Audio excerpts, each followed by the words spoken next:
Muy buenos días. Este es el segundo video sobre la perfilación de color. Ya habíamos hablado de estas ventanas, digamos que estamos hablando de los propósitos y el último, aquí vemos los 4 propósitos, habíamos hablado del perceptual y del colorimétrico relativo. Los propósitos de saturación y de colorimétrico absoluto se relacionan con lo siguiente. El colorimétrico absoluto lo uso habitualmente cuando estoy dentro de las imágenes, estoy usando simple y llanamente colores muy específicos. Es decir, si estoy usando un logo símbolo o estoy usando algún elemento que sea solamente ese elemento de color, no una foto genérica o general, sino cuando estoy usando imágenes creadas, logotipos y cosas de ese estilo. Entonces, se usa cuando yo quiero preservar exactamente los colores que trae la imagen. Y el de saturación, básicamente, lo diría de esta forma, es cuando no me interesa el color. Digamos que yo estoy haciendo unas tablas hablando de algunos datos específicos y digamos que algunas de las barras de este gráfico que estoy usando son rojas, otros verdes, otros azules, pero realmente no me interesa la precisión del color rojo, verde o azul, sino que se diferencia el rojo, el verde y el azul. Entonces, en esos casos yo seleccionaría la forma de saturación. Por ahora, como estamos trabajando con este señor, en donde la precisión del color no me importa tanto como si la sensación general del color, vamos a trabajar con el propósito perceptual. Y entonces nos vamos ahora a concentrar en esta ventana de CMYK. Vamos a escoger uno que se llama CMYK personalizado. Entonces, bajo el CMYK personalizado, yo voy a tomar varias decisiones. Entonces, la primera decisión está relacionada con colores, aquí lo llama colores de tinta, pero básicamente es el tipo de papel que vamos a usar. Entonces, fíjense que aquí hay como tintas asociadas con ciertas regiones. Normalmente lo que se usa acá son los que se llaman swap. Y dentro de esos voy a seleccionar, no sé, voy a escoger este que se llama papel prensa. Una vez que he seleccionado el papel prensa, obviamente esta decisión no se toma a la ligera, sino dependiendo del tipo de papel que yo desee usar. Entonces quiero hacer esto para prensa. Esto me lleva a lo siguiente, es que a veces una misma imagen tengo que gestionarla de maneras diferentes. Digamos que tengo esta imagen para esta que les mostré ahora, para un evento, no sé, del sofá, y en el sofá hay avisos de prensa, hay afiches, hay boletas, hay cosas que van para la web, y una misma imagen, la misma imagen de este señor, debería ser calibrada, retocada, pero después tiene que ser perfilada para salir a diferentes medios, porque seguramente no se debe procesar de la misma manera si la voy a imprimir en un periódico a si la voy a imprimir en unos carteles o en unos avisos de paradero. Entonces, es importante que cuando uno tenga las imágenes tengan una muy buena resolución y tengan las condiciones necesarias, sobre todo si yo las necesito para manejar en con múltiples salidas. Lo siguiente que nos pregunta es la ganancia de punto. Entonces, yo podría, aquí nos sugiere que la ganancia de punto sea 30% porque es papel prensa.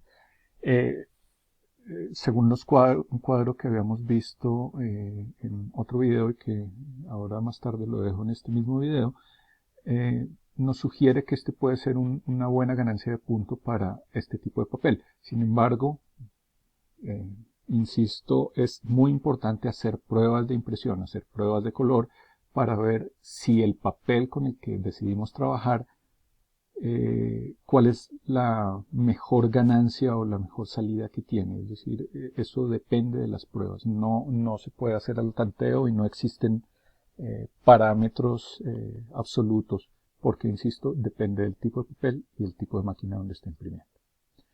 Siguiente, me habla de GCR, que es un término que ya habíamos explicado en un video anterior, y de UCR, que básicamente es una especie de GCR, pero con más poder, con más potencia.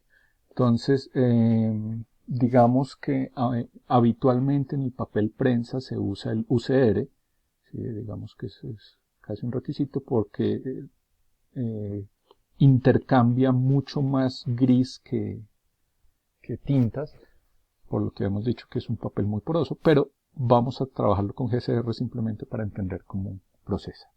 Entonces, quiero que nos concentremos en este cuadro que está acá, que nos habla de los tipos de GCRs sobre los que puedo estar trabajando. Entonces, si yo pusiera un GCR ninguno, básicamente lo que me está diciendo es, miren que aquí hay una línea negra. Esta línea negra me dice es que la tinta negra para la construcción de los colores grises no va a participar y que los colores grises siempre se van a generar a partir del cian, magenta y amarillo. Normalmente la línea del azul está un poquito más alta porque para hacer un gris neutro el magenta y el amarillo normalmente tienen los mismos valores y el cian está como un 5 a 10% más arriba para igualar, para hacerlo un color neutro. Sin embargo, miren que cuando el GCR es ninguno, o sea, no hay GCR, el color gris está representado por las tres tintas. Cuando yo le digo que quiero un GCR máximo, estoy invirtiendo la información, es decir, todo color gris que haya en la imagen no va a ser representado nunca por los colores CMY, sino que va a ser representado sola y únicamente por la tinta negra. Entonces, hay unos puntos intermedios. Entonces, si yo quiero un GCR medio, básicamente lo que me muestra es lo siguiente. Voy a empezar primero con el bajo. Claro. Entonces, básicamente, los colores grises se están creando a partir de CMY. Pero miren que cuando llegamos más o menos al 70% del valor de gris, en ese momento el CMY dejan de participar, ya se nivelan, nunca van más allá del 70% y es la tinta negra la que termina de dibujar los colores más oscuros. Esto se hace para poder controlar un poco el asunto del límite total de tinta. Miren que si yo lo uso medio, en este caso, las tintas permanecen un poco más en el tiempo hasta solamente los colores muy oscuros, es decir, casi en los colores que están del 70% hacia la derecha, del 70%, van a estar representados por negro. Miren que en el claro casi es del 50%, casi es del 60%. Y cuando hago un GCR muy fuerte, miren que el CMY tiene muy bajita participación y la tinta negra es la que se usa sobre todo para representar. Entonces, esto sería probablemente la condición ideal si yo fuera a trabajar con un papel prensa para evitar la saturación de tinta. Básicamente, cuando yo selecciono el UCR, me muestra cómo sería la participación. Entonces, por ahora voy a dejarlo en media. Digamos que voy a hacer algo similar a lo que ya estaba sugerido y me pregunta cuál es el límite total de tinta. El límite total de tinta también está relacionado pues con esas sumatorias. Entonces vimos que para un papel prensa normalmente lo que usaríamos es un límite de probablemente 240 o 260 o hasta 280 incluso. Entonces digamos que lo vamos a poner en 260. Estoy tanteando porque no tengo un papel definido. Hay aquí lo dejo en UCR, y aquí yo también puedo definir cuál es el límite de la tinta negra. Entonces, para un papel prensa normalmente se sugiere que sea 80. En este cuadro podemos ver un poco cómo son las características. Entonces miren que para un papel prensa la ganancia la pusimos en 30%, el límite de tinta está entre 240 y 280, lo pusimos en 260 y el límite de la tinta negra en 80. Sin embargo, estos valores son sugeridos, hay que hacer pruebas. Entonces, volvemos a nuestra imagen y vamos a darnos cuenta que aquí nos dice, usted selecciona un papel prensa con 30% de ganancia de punto, está en UCR y tiene 260% de límite de tinta o de cubrimiento de tinta. Y le voy a decir OK.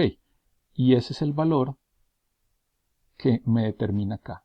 En este caso, ya el gris lo puedo configurar porque sé que voy para papel prensa, entonces voy a igualarlo a lo que estaba determinado en el espacio CMYK. Y una vez hecho esto, yo ya tengo todas las consideraciones interesantes para un perfil. Entonces, estoy controlando la ganancia de punto, estoy controlando la forma en cómo se convierte el color de RGB a CMYK, estoy controlando también el límite de tinta y el reemplazo de color de tinta gris reemplazando al CMY. Entonces, por último, lo que voy a hacer es que voy a guardar este perfil.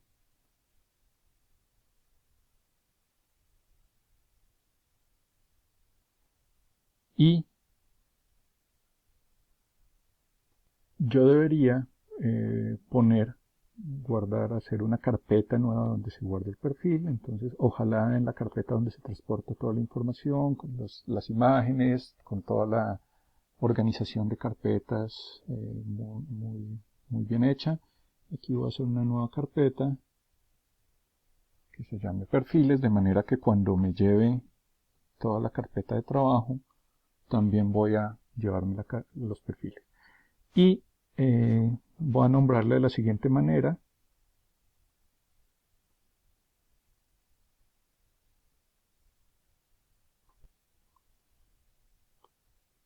Entonces lo voy a llamar Steampunk, que es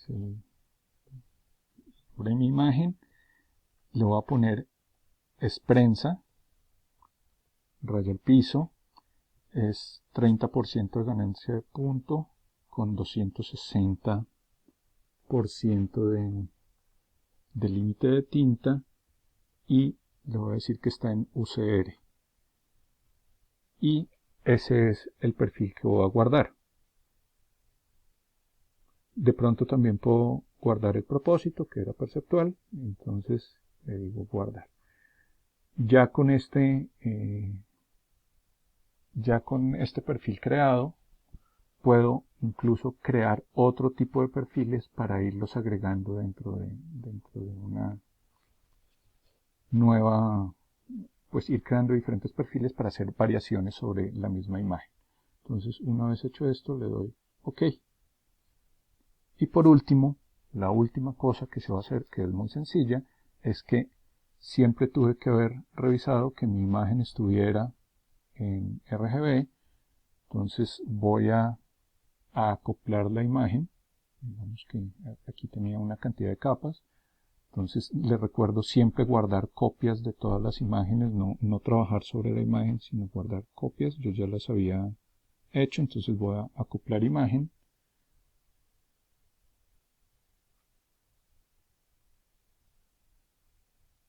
Y una vez hecho esto, entonces mi imagen está en RGB en 8 bits. Les recuerdo que esto sirve para convertir imágenes y simplemente le digo a la imagen modo CMYK. Al convertirlo, él me pregunta si quiero convertir la imagen realmente. Entonces voy a hacer un tercer video para hacer la conversión y hacer una pequeña explicación sobre otro tema. Entonces nos vemos en el siguiente video. Muchas gracias.